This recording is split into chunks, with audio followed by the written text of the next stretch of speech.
शासनपति प्रभु महावीर स्वामी को हम वंदन करते हैं। सभी गुरु भगवंतों को तिकोतों के पाठ से वंदन करते हैं।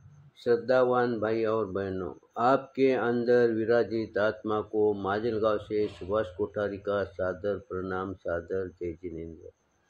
उत्तराध्याय सूत्र पर ये मेरा 12वां वीडियो है। कल के वीडियो में हम देखे कि विनयवान शिष्य के गुण क्या हैं, इसका हम वर्णन कर रहे हैं। कल 22वीं गाथा हो गई है, पहले अध्ययन की 22वीं गाथा हो गई। अब 23वीं गाथा के वर्णन का हम भाव समझेंगे। यो विनय जुतस सुत्तम हत्तम च तदुभयम पुच्च मानस शिष्यस वागरिज जा सुयनम।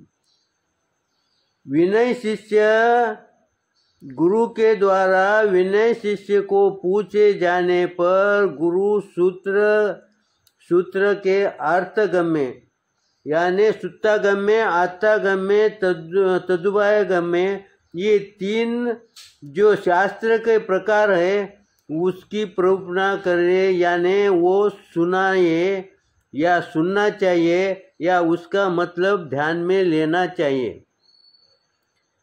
किसने लेना चाहिए?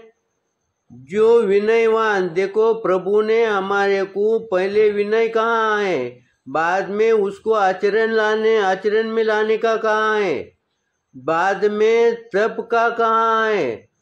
हम इसका वर्णन पीछे के वीडियो में किया है। उसके बाद संयम के बारे में भी हमने चिंतन किया है। वैसे ही अब उसके आगे गुरु भगवान हमें समझाते हैं कि यहाँ पर सुत्तागम्य, आत्तागम्य, ये 2 सूत्र का वर्णन उन्होंने कहा है। यानी अब विनीत शिष्य का कर्तव्य है कि वो पहले इसको जाने। सुत्तागम्य यानी प्रभु ने जो फरमाया है, जो सुनाया है, वो गंधर्वों ने सुना है। उस समय उन्होंने उसका विश्लेषण किया है क्या?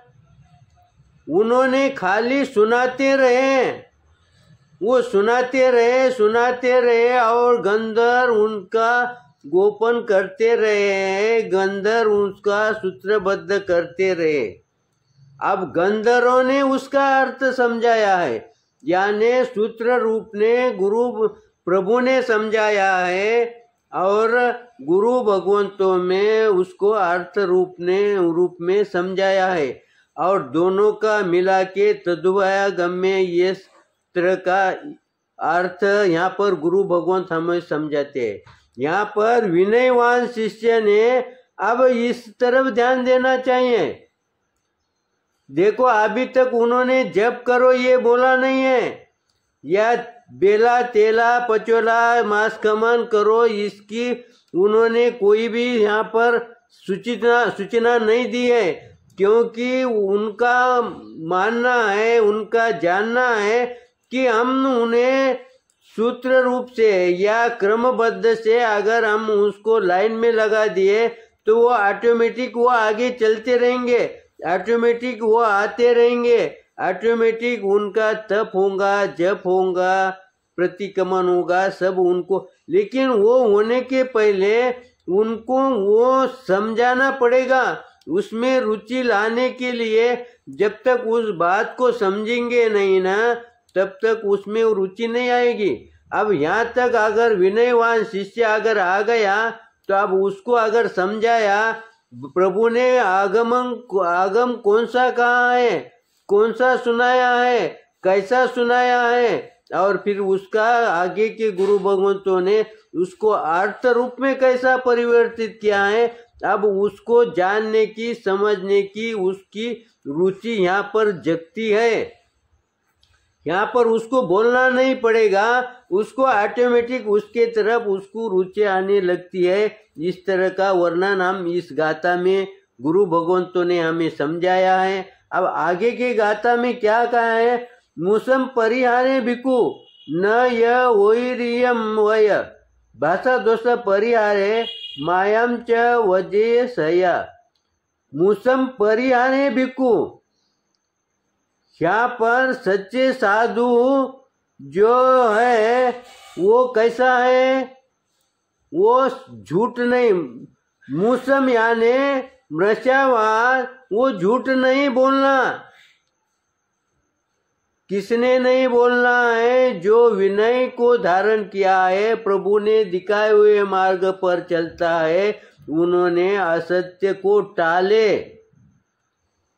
अब ये गुरु भगवंतों को कहा है, यानी वो गुरु भगवंत का माध्यम है। उन्होंने हमें भी ये कहा है, संसार के अंदर तुम भी क्या करो, असत्य को टालो।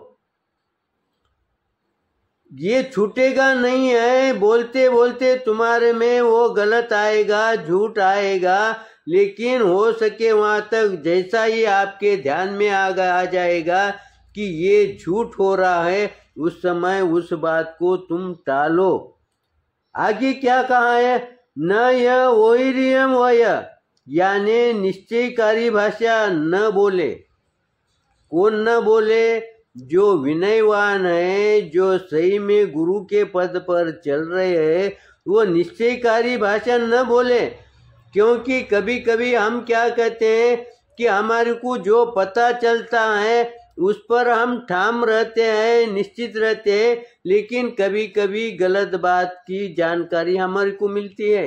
व्यवहार में भी ऐसा होता है, गलत जानकारी मिलती है और हम क्या करते हैं, उस बात पर ठाम रहते हैं, निश्चय रहते हैं। इसलिए ये ऐसी बात, निश्चयकारी बात, मेरी बात सही है, इसका हट न करे। इस तरह से इन्होंने इस अध्ययन के अंदर, यहाँ पर इस गाथा के अंदर उन्होंने समझाए। आगे क्या कहा है? भाषा दोषम परिहारे मायाम च वज्जेय सया, यानी भाषा संबंधी हम भाषा का देखो, भाषा के दोष, भाषा के अनेक दोष है।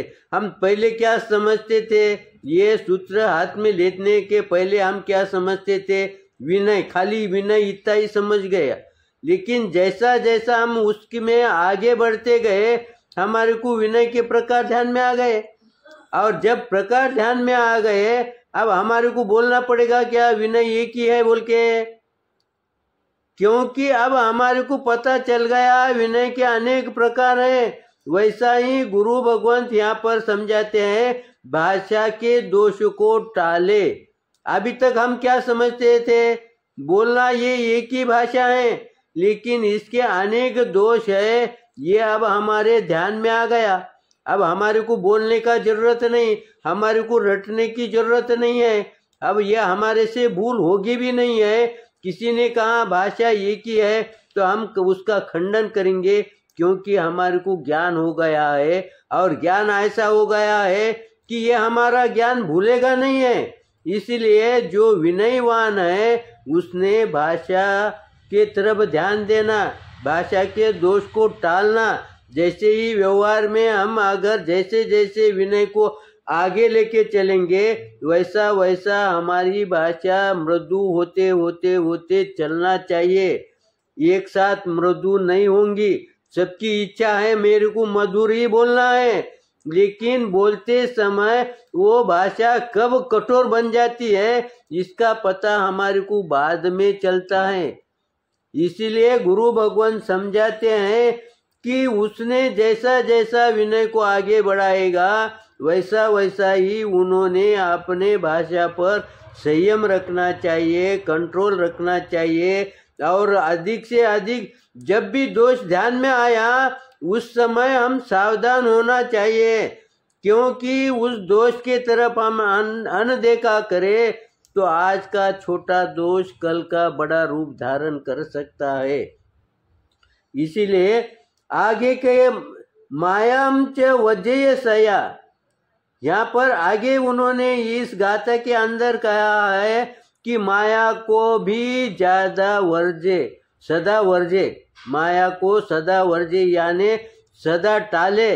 माया, गुड़ माया हम जो करते हैं, ये जो है ना, हम कहने से नहीं चलेगा। कहने का समय हम निकल गया, हमारा सामायिक के पाठ करने का समय निकल गया है। अब सामायिक के पाठ में क्या कहा है, इच्छा कारणम में क्या कहा है, वैसा ही हमारे को इस अंदर माया किसे कहते हैं, उसके क्या परिणाम होते हैं, उसको क्यों टालना चाहिए, इसका चिंतन कौन करे। जो विनयवान है, जिसको आगे बढ़ना है, उसने उसका चिंतन करना चाहिए। समय को देखते हुए यहाँ पर हम रुकते हैं। मेरे से कुछ गलत हुआ होगा तो आप क्षमा करें, सही होगा तो लाइक करें, शेयर करें। इसी आशा के साथ ओम शांति।